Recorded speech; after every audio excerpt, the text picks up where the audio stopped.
Hello, everyone, and welcome to your January non-farm payrolls update. I am Allie Wolf, the chief economist with Zonda. Now, the U.S. economy resumed job growth in the month of January, adding 49,000 jobs.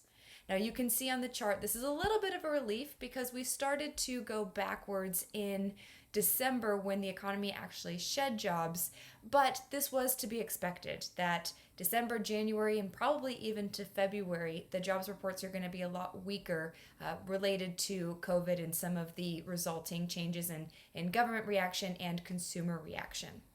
What this chart shows you is while we're growing again, and this is positive news, we do still have 10 million people out of work that were working this time last year and they're not working today. And it's become really quite sticky to the point that month over month I've come here and I've told you that we're about 56% recovered overall. Now, the biggest takeaway from this report, we're just going to dive into it, which is this gives fodder to the Biden administration that additional stimulus, additional money to bridge certain parts of the economy over to the vaccine full distribution is warranted. So we'll watch for that. We obviously got the $900 billion stimulus that came right after Christmas, and now there's talks of maybe $2 trillion. I don't believe that full amount will get pushed forward, but you're definitely going to see a push that the K-shaped recovery that we all know is alive and well is likely going to need a little bit more support to continue to drive additional growth. Now, the headline unemployment rate, this went down to 6.3% with a whole lot of yeah buts. So as we look at the data, a few things I want to bring to your attention. The first is that when you look at the U6 unemployment rate, that includes people that are working part-time for economic reasons. In the most recent report, we had 6 million people that fell in that category compared to 1.6 million people in February of last year. So still facing a lot of people that would love to be working a full-time job, but because demand isn't fully there, again, probably related to the service sector, that's impacting their overall employment prospects.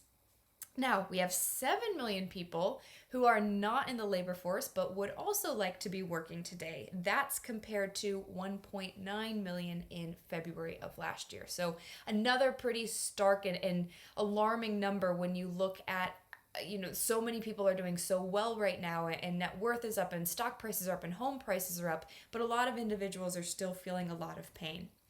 In fact, we have 40% of those that are unemployed that are now long-term unemployed. Now, when you look at the sector breakout, this is where the data gets quite interesting. Because what you see top line is that the professional business services grew most substantially of the other sectors. Now, we always know the devil's in the details. So when I went through the report from the Bureau of Labor Statistics, what we did find is, again, for the second month in a row, the lion's share of those jobs are for temp help. So 81,000 of those. There were still additions in that professional business services category for consulting, for computer systems design, for scientific research, and we know that those individuals could turn into home buyers. So that's important to monitor. Just don't take the top number as, hey, this is fully going to fuel housing demand. And then you look at leisure and hospitality. Now, it's unfortunate it continues to be the sector that is hit the hardest. It makes sense because of what drives that sector, and that's usually human interaction, which is not as close human interaction, which is not as good in COVID times, but big losses in amusements, in gambling, in recreation, in accommodation, in food and drink. So remains to be that really diversified economy in terms of who's doing okay and who isn't. So that's it for now. Just a quick update. Tim Sullivan and I will be back on February 24th to go through our COVID update, which will include an update on the state of the housing market.